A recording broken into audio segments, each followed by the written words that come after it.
SIR और election commission को vote बढ़ाने के लिए काम करना चाहिए कि वोट बढ़ें। और मैंने जैसा कहा और फिर कहता हूं कि यूपी में 3 करोड़ से ज़्यादा वोट कटने जा रहे हैं। अगर आप सोचें 3 करोड़ वोट अगर कट जाएंगे और बीजेपी इलेक्शन कमीशन मिलकर के ये साजिश कर रहे हैं कि जहां जहां बीजेपी हारी है वहां पर वोट ज़्यादा काट दें, तो ये तो साजिश है। लोकतंत्र में, डेमोक्रेसी में साजिश है। और ये एसआईआर नहीं है, एसआईआर के बहाने एनआरसी है।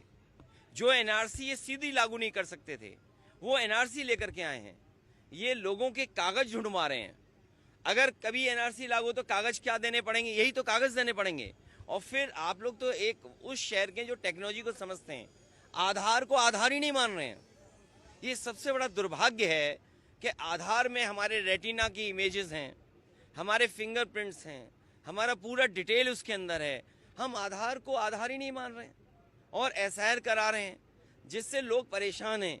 इन्होंने नोटबंदी में परेशान किया, जीएसटी से उद्योगपतियों को परेशान किया, कोविड में परेशान किया और अब एसआईआर से परेशान कर रहे हैं। क्या सोच सकते हैं आप यूपी में 3 करोड़ से ज़्यादा वोट कट जाए? तो ये कैसी डेमोक्रेसी है? अगर हमें वोट ही नहीं डालेंगे हम, तो फिर लोकतंत्र को कैसे बचाएंगे? अभी हम बाबा साहब भीमराव अम्बेडकर जी की प्रतिमा देखते हुए आ रहे थे। बाबा साहब भीमराव अम्बेडकर जी ने तो अधिकार दिया हमें वोट डालने का, एक वोट डालने का अधिकार। यही वोट हमें हक दिलाता है, यही वोट हमें न्याय दिलाता है, यही वोट हमें आरक्षण दिलाता है, यही वोट हमारी सुरक्षा करता है, यही वोट हमें नौकरी दिलाता है।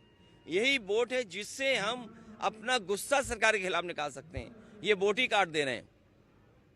ये बीजेपी की साजिश है। सर, और एक तरफ